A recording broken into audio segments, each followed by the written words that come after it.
"Hey, old man, hand over the watch, or we'll take it with your wrist." The alley went dead quiet. Three of them, hooded, cocky, barely out of high school, closed in like jackals around a lone figure in a baseball cap.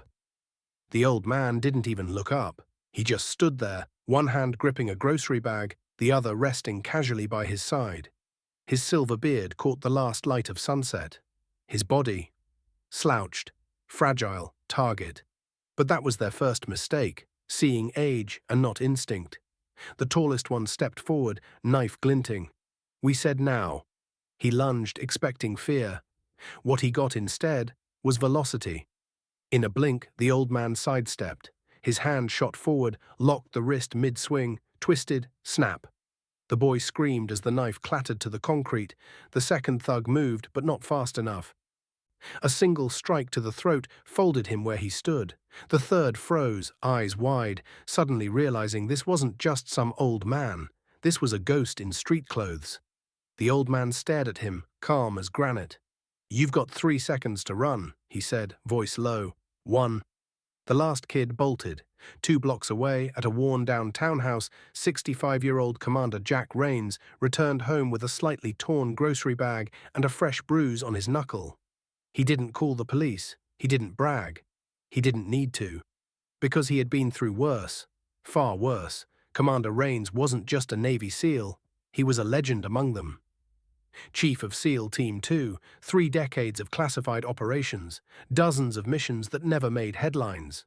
He'd walked through ambushes, pulled brothers out of burning wrecks, and stared down enemies who thought they had him cornered. Just like these boys.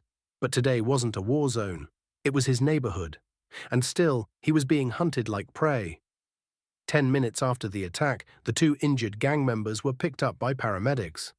One couldn't speak. The other couldn't hold his knife hand straight. Police reviewed security footage, expecting to find a brawl. Instead, they watched ballet, controlled, efficient takedowns executed in under 6 seconds. One officer stared at the footage and whispered, "That's not a mugging, that's training." The department tried to identify the man in the video. No name came up, no recent veteran files, nothing, because Jack Rains didn't leave digital footprints, just enemies who stopped chasing. News started spreading online. Old vet turns tables on gang attack.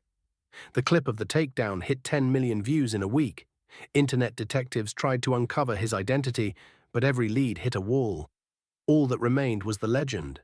Some said he was CIA, others swore he trained SEALs in hand-to-hand combat. A few believed he'd faked his death years ago and came back when the country needed him again. The truth, simpler and scarier. Jack Rains had retired, not because he was weak, but because the mission was over. Or so he thought. A few days later, something strange happened.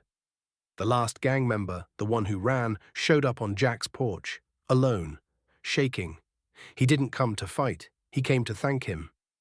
"I didn't know who you were," the boy said, "but I saw what you did. And I haven't slept since.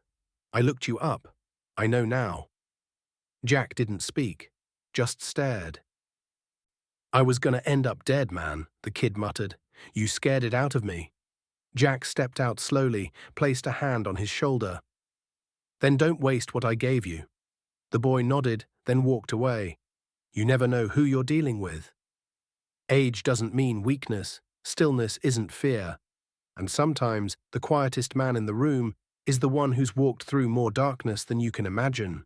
Real strength isn't loud, it's lethal in silence, and when evil picks the wrong target, the consequences echo. Before we wrap up, take a moment to drop your city or country in the comments. We love seeing how far these stories travel. If this video moved you, hit like, share it with someone who needs hope, and subscribe for more powerful stories every week.